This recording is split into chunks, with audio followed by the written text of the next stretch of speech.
Last of a Dying Breed, Chicago, full audio book, written by Cortese Carpenter. Chapter 1. As I sit here reflecting on my life, I ask myself one question. Was I ready to tell my story? The answer was yes, and the main reason I chose to tell my story was if I didn't, somebody else would. As we've seen in the past, nobody can tell the story better than the person who lived it. So if you're reading this book, I'm either in jail for the rest of my life or I'm dead. But please don't feel sorry for me. It's the life I chose. Maybe you heard of me. My name is John Collins, but my friends call me Low. Quick story on how I got my nickname Low.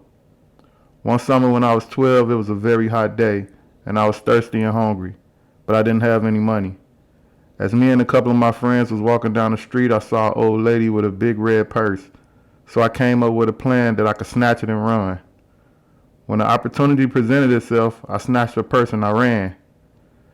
And while I was running down the street, she yelled, "You low down dirty motherfucker, I'm gonna kick your ass when I catch you," she screamed.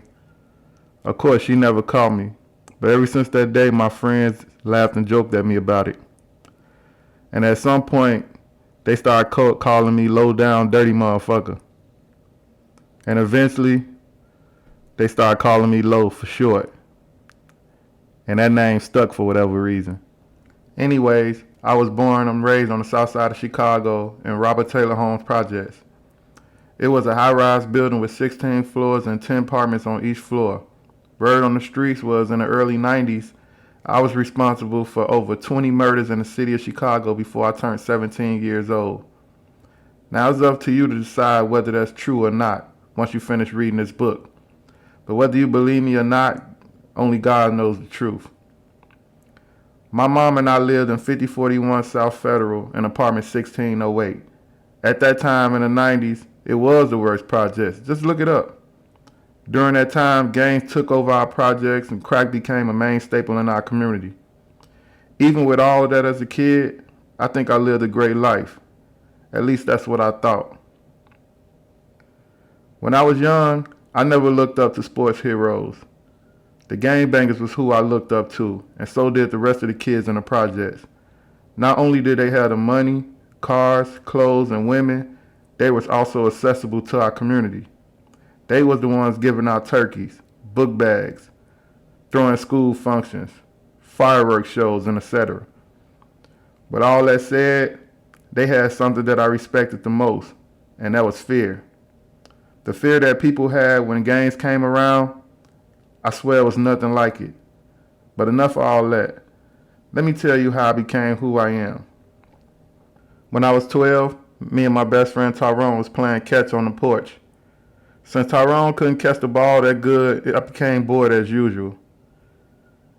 "I'm about to go in the house and play the Nintendo," I said. And since Tyrone wasn't that good at the video games either, I didn't invite him to play. "Hey bro, before you go in the house, do you want to see something cool?" he said. Anything was better than playing catch with him, so I said yes. We walked down the stairs to his apartment on the 12th floor, and when we walked into his apartment, no one was home, which was normal back in those days. Either your mom was at work or somewhere getting high off drugs, and dad's was nowhere to be found. So we walked in his mom's room, and he raised her bed and grabbed a gun. I was amazed. I saw many guns before, but never had one in person. Tyrone let me hold the gun, and I swear in my hands, I felt like the most powerful kid in the world. "Let's play cops and robbers," I said. He agreed. Nobody could turn down the chance to play one of the funnest games ever. Normally, I always wanted to be the robber because I like getting chased around. But with this gun in my hand, I had to be the police because there was no way I was giving this gun back to him. "I will give you a head start," I said. He took off running down the hallway. I yelled freeze and pointed the gun at him as he ran. So I aimed at his head and pulled the trigger. Tyrone fell to the ground. Normally we fake like we've been shot, but this time I knew it was real because when I got close, I saw the blood leaking from his head. I shook Tyrone and told him to get up, but he didn't move.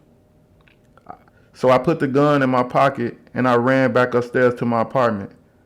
When I got home, my mom was sitting on the couch high off crack. She probably just finished smoking. She asked me was I hungry and I said no and went to the bedroom and closed the door.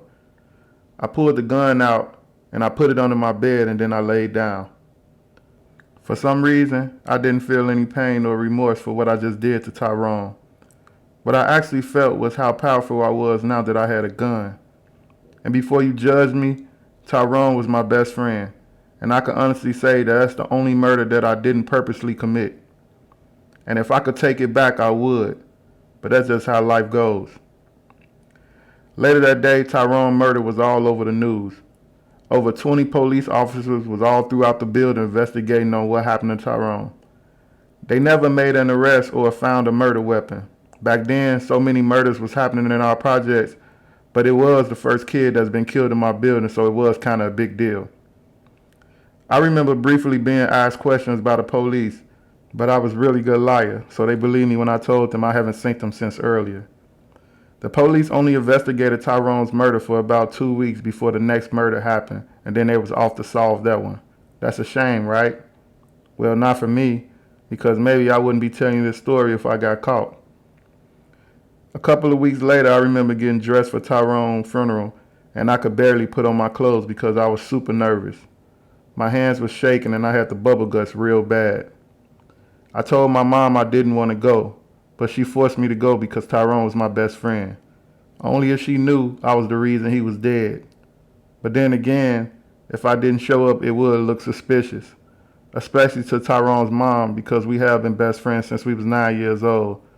So of course I had to be there, right? When we walked into the funeral home, it felt like all eyes was on me. A couple of people hugged me and asked was I okay. I even heard my mom's friend say she could tell I was hurt because she could see the pain in my eyes. At that point, you could call me Denzel Washington because I was acting my ass off. I think I deserve an Oscar for that performance. I remember me and my mom walked up to the casket to see his body and she immediately started crying and holding me tight as if I was in the casket. My heart started beating fast. I didn't know what to expect at this point since I'd never been to a funeral before. So when I took a glimpse in the casket, I grabbed my mom and I put my head in her arms to hide my face. Not because I was crying, I hid my face because I didn't want anybody to see me laughing. I wasn't trying to be an asshole. You got to understand, they had so much makeup on Tyrone that he looked like a little girl. All I kept thinking was I knew Tyrone was gay while I was laughing. But on a serious note, that was a tough day for me, and it made me realize how cold I was inside. Even though I wanted to cry, I couldn't because something inside of me didn't care. All I really cared about was getting that gun back in my hands to feel that sense of power I had the last time I pulled the trigger. Poor Tyrone. He didn't deserve it, but people die every day. And what made it worse was a couple of months later, Tyrone's mom committed suicide because of his death. So now looking back on it, I killed 2 people that day. Damn. Chapter 2. A couple of years went by, and now I was a freshman in high school. I never liked high school. It wasn't for me. It didn't help that I failed 8th grade twice, making me the oldest freshman in the school at 16. Around that time, I had a group of friends, and we was basically inseparable. Altogether, it was 5 of us in our crew. My little cousin T.O. was the youngest. At only 11 years old, he was down for anything, mostly because he felt like he had to overcompensate in order to hang with us. He also was short. He had that short man complex and was ready to fight any and everybody. He also looked up to me. I was like a big brother, especially since his real brother, Freaky, was in a Fed joint for the past 10 years, but we'll get to that later. Then it was Mike, who was 14 years old, one of my best friends. Mike was my right-hand man. Every time you saw me, you saw him. Mike was a real ride-or-die friend, but he also kept us in fights because he was a hothead. Dano, who was 14 years old, was my other best friend. I met him on 95th when I was visiting my grandparents. He was cool-ass dude and a ladies' man. If it wasn't about girls, you couldn't keep his attention long. Sometimes we called him Pimp because somehow he had all the girls at the school giving him lunch money. Last but not least was my boy Worm. He was 15 years old, a tall, 6'4", skinny black kid that put fear in all the kids our age with his mean mug. Once you got to know him, you realized that he was a real funny guy. He was definitely a class clown. But don't get it twisted though, he got a wicked right hook. I asked the 3 people he knocked out. We was all close, and the name of our crew was the 4-1 Boys, named after our building we lived in. One day after school, me and the crew was walking down to the candy store and we noticed a drug dealer selling crack by the alley. After he served the fiend, he pulled out a big stack of money, starting to count it. Damn, I can't wait till I get older so I can make a lot of money like him, Cole Mike said. Everybody else in the crew felt the same way except for me. I didn't care about the money. Never have, never will. Ever since that Tyrone incident, I've been on straight and narrow. But for some reason, that day I felt the urge to do something risky. So I blurted out, "Let's rob him." They looked at me like I was crazy, but they could tell I was serious. "Yo ass tripping. You trying to get us smoked? With all that money, you know he got a gun," said Dano. I asked them who all has some money on them right now. Everybody was broke except for Dano, and he only had $5. "Instead of sharing a pizza and fries like we always do, we can get our own this time," I said. They still didn't seem interested in the idea of robbing a drug dealer. But Cole Mike surprised me and said, "Fuck it, let's rob that fool. And if they scared me, you could split the money ourselves, Lo." That's all I needed to hear. So I came up with a plan. We wait by the candy store until we see where he hid his stash. And when he got distracted, me and Cole Mike would go for it. About an hour later, he finally grabbed some more drugs from under a brick in the alley. We knew where his stash was at. Now we needed someone to distract him while we took his shit. Since T.O. was the youngest, I convinced him to walk over to the drug dealer and ask him for $1. I know it don't seem like much, but back in the early 90s, $1 could buy you everything you wanted as a kid, and T.O. was down for it. As T.O. started to walk towards the drug dealer, I noticed a car pulled up and the drug dealer walked towards it. A fine-ass older lady jumped out the car and the drug dealer hugged and kissed her. This was the perfect time to make our move, and since Worm and Dano couldn't stop staring at the lady's big ass, they was useless. I looked at Cole Mike and he said, "I'm ready to go, let's do it." I told the rest of my friends to be lookouts, and if they saw the drug dealers walk towards the alley to start screaming, "Shawty," as if they was trying to get some girl's attention. I also told them if we got separated for all of us to meet at our spot, which was an abandoned apartment in our building. They agreed, and me and Cole Mike started sneaking towards the alley. As we got to the alley, I looked back and saw that T.O., Dano, and Worm took off running already. I wasn't tripping. We was already too close to turn around now. I went to his stash, moved the brick, and there it was, a big stack of cash and 2 sandwich bags full of drugs. I didn't know what the drugs was at the time, but it turned out it was crack. So I grabbed the money and put the brick back over the drug dealer's stash. "What you doing? Grab the drugs too," Cole Mike said. "We not drug dealers, fuck that. We got the money," I said as I walked away stuffing the cash in my pockets. We didn't run, but we was walking really fast because we didn't want the drug dealer to notice us. While speed walking down the alley, me and Cole Mike were smiling at each other because we couldn't believe how easy it was to get this much money. But that excitement ended when we heard. When we turned around, the gangbang was running towards us with his gun aimed at us.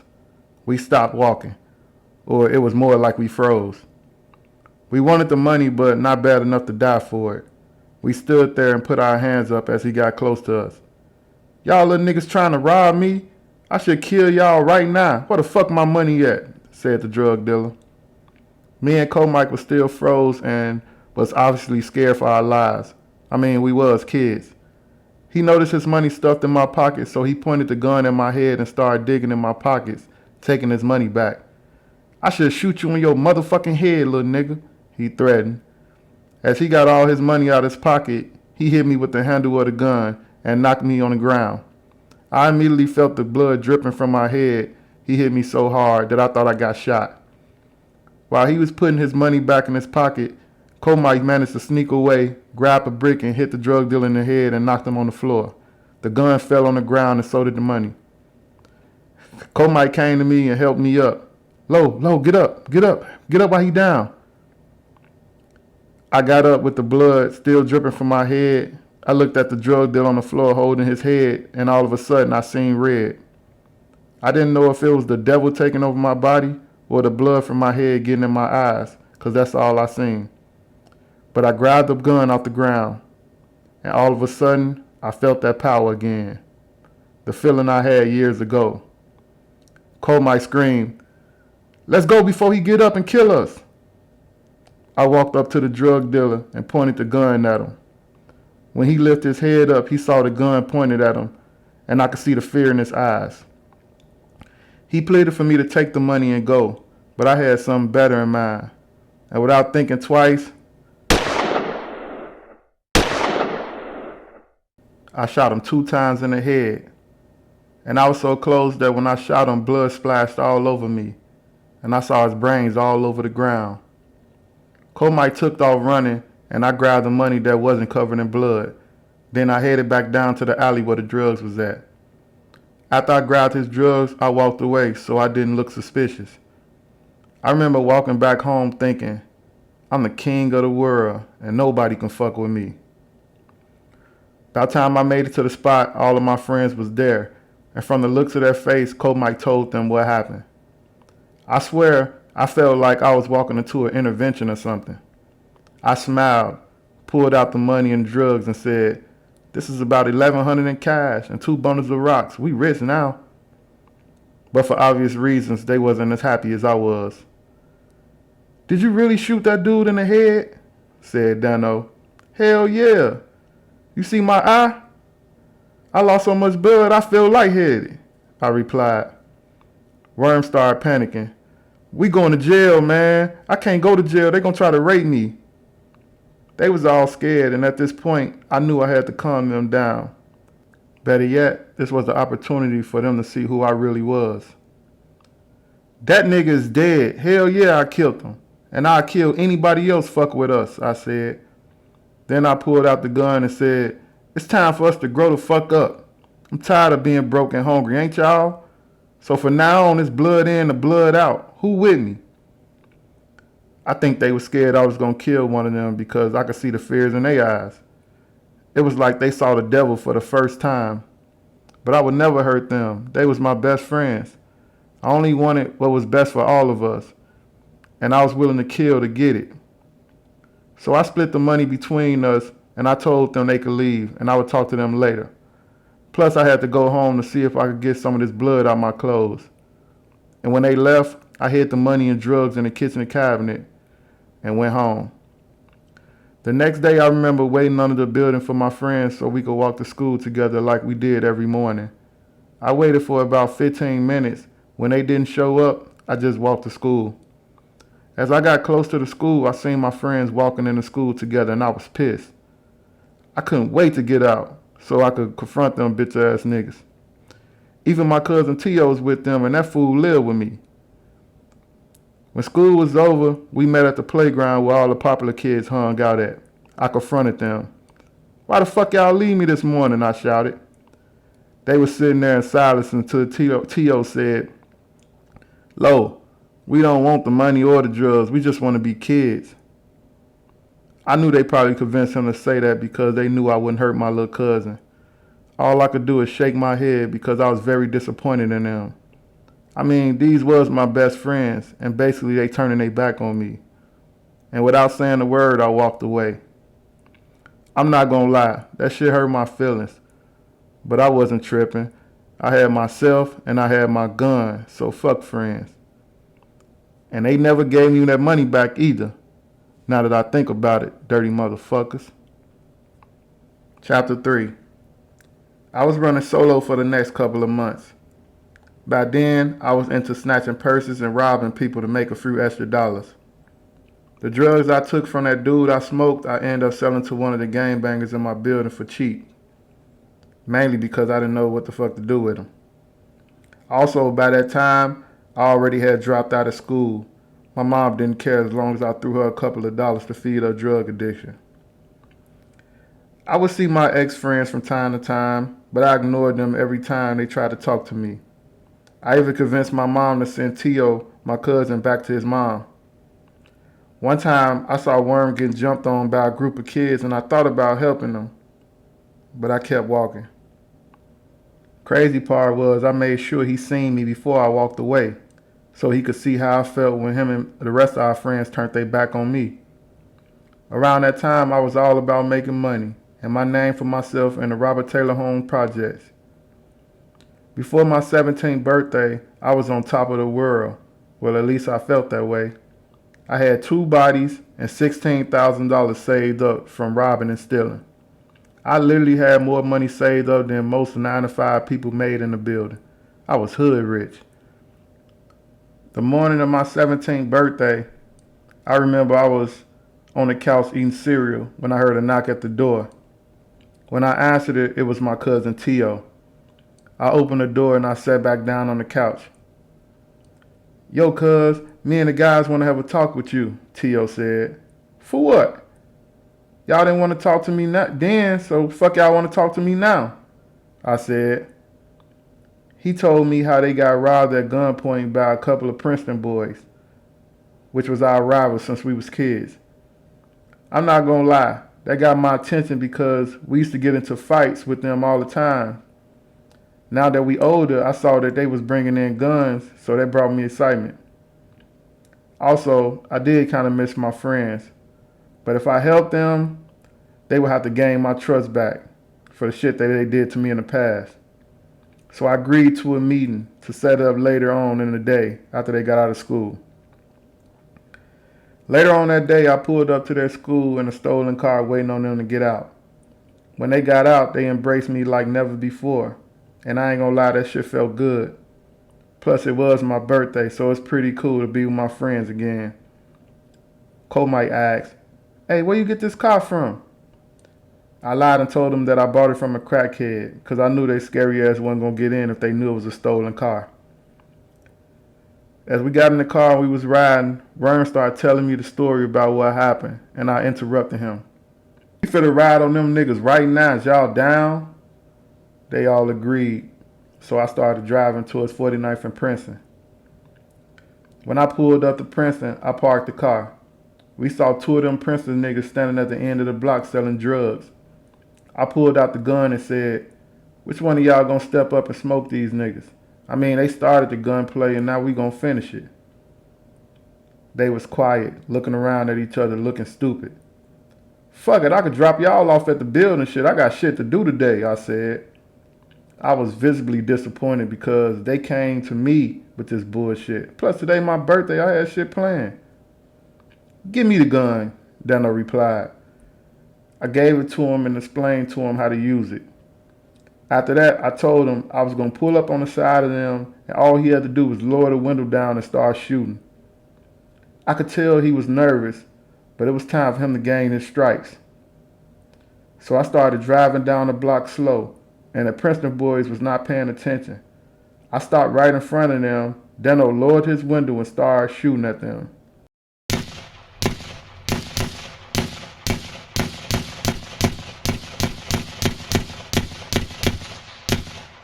I was surprised and happy at the same time. I swear I didn't think Dano had it in him. Only thing was, that nigga couldn't shoot for shit. He hit everything but them. They took off running when the shots was fired, so I had to chase them down the block in the car.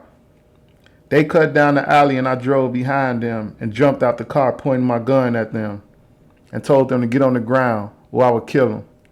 They was cornered and they had nowhere to go, so they got on the ground. Truth be told, they already saw our faces, so they had to die. And as bad as I wanted to smoke them niggas myself, I had to use this opportunity to see if my friends would be killers just like me. They all jumped out the car and started beating the shit out of the Princeton boys. They was fucking them boys up. But that's not what I had in mind. "Stop!" I screamed. They stopped and looked at me. "Which one of y'all niggas ready to catch a body?" I said. "Give me the gun. Fuck these niggas. They robbed the wrong niggas," Cole Mike replied. I gave Cole Mike my gun. Once the Princeton boys figured out what was going on, they got up off the ground and started running down the alley. and Coach Mike started shooting.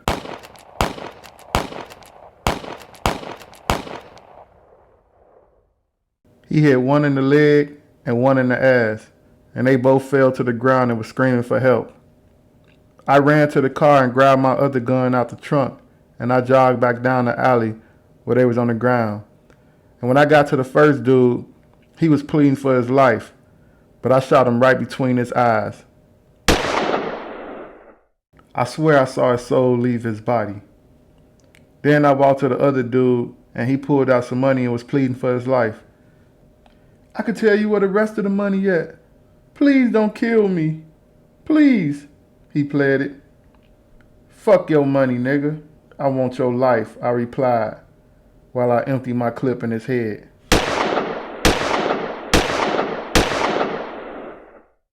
We all ran back to the car and drove off. I know what you're thinking. How do y'all do all that shooting and nobody call the police? Don't forget, back in those days, gunshots was heard regularly. Plus, nobody talked to the police in the hood. As we was riding back to the building, something I didn't expect was happening in the car. Them niggas was excited and celebrating like we just won the championship. I mean, Dano did shoot at them, but he missed. And Coach Mike pretty much was shooting at the ground and got lucky and shot a nigga in the leg and one in the ass. With all that said, this was the day that took us from being them little bad kids from 4-1 to the YHS, Young Hit Squad, the most feared young niggas in a city full of killers in Chicago. And that name was given to us by much older gang members. But right now, I'm moving too fast. Back to the story. When we pulled up to the building, I took out a blunt and we started smoking. While we were smoking and talking about what we just did, I thought this would be the perfect time to tell them my plan to take over the city. Check it out. My name buzzing in the projects, but that's not enough for me. I want to take over the city, I said, while puffing on the blunt. But I'm smart enough to know I can't do it by myself. So is y'all down with me? Is y'all ready to put in some work? They all was still full with excitement, so they was like, yeah, they all was cool with it. But to be honest, I didn't know if they understood what I was talking about because we was all so high. Y'all don't have to do this. With this lifestyle comes with death and jail. But with us together, I can't see neither happening, I said. After doing what we just did, nigga, we down. We can definitely take over this city. Now pass the blunt, nigga, Coach Mike replied. That's all I needed to hear. So we finished smoking the blunt and we walked back in the building. Chapter 4.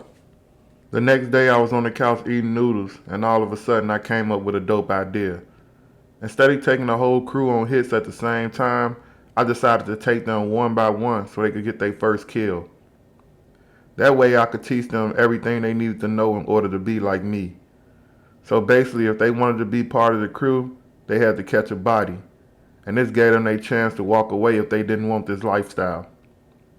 I already had my first target in mind. This drug dealer from a couple of buildings down from us. He wasn't the richest dude in the projects, but he definitely was the flashiest. I used to see him leaving my building every Thursday morning because he's fucking this girl named Tasha on the 13th floor. I decided Dano would be the first man up to make a name for himself. The reason I picked Dano was because I had a feeling he was the weakest link in our crew. All Dano wanted to do was fuck bitches, but he was my best friend. I needed him, so I hoped he was down. Before we carried out the hit, I decided to go on 47 to the A-Rod store to grab us some beepers so we wouldn't have to communicate over the phones. I watched way too many mob movies, so I wasn't falling for that tap phone shit. As I was walking in the store, I saw this fine-ass dark-skinned girl with a big-ass booty walk past. Normally I don't approach females, but she was fine, so I had to shoot my shot. I pulled out a stack of money and started counting it as I walked towards her. As I got closer, I could see that she was checking me out, plus the money trick works every time. I looked at her and said, "You must be from Tennessee." "No, why you say that?" she replied. "Because you the only 10 I see," I replied. She smiled and said, "Is that the best you got?" Now I know that I got some corny pickup lines, but I was only 17, I ain't had no game. but I could tell she was feeling me, so I had to close the deal. Can I get your number so I could take you out or something? I said. You look too young for me. How old are you? She said. At that point, I knew I had to lie. I'm 19, shawty, I replied. She looked me up and down, and I didn't know if she believed me or not until she asked for a pen. I told her to wait right here while I ran into a store to grab a pen. But when I got back, she was gone. I was pissed. I wanted her so bad, and not having a fucking pen fucked it up. I was so thirsty for her, I looked around a couple of stores to see if I could find her, but she was gone. So I went back into the Arab store, got some beepers, and headed back to the building. Later that day, me and the guys met up at the spot. You would have thought it was Christmas how they reacted when I gave them their beepers. I had to humble them and let them know these beepers was for business only and not to lose them because I wasn't buying them anymore. After I taught them how to use it, I also told them the secret code for a hit was 187, and if it wasn't important, we would just send a regular page. I pulled Dano to the side and told him to walk with me on the porch. When we got on the porch, I told him the plan for its initiation. Thursday, I need you to skip school because we gonna stick this drug deal up that been in our building. I said. I can't do it. I got a mouth test Thursday, Dano replied. Then I asked, what about Saturday? Ain't no school. I just wanted to see what he was gonna say. Our family reunion Saturday, he said. Nigga, if you scared, just say that. Because I can get somebody else to do it, I said.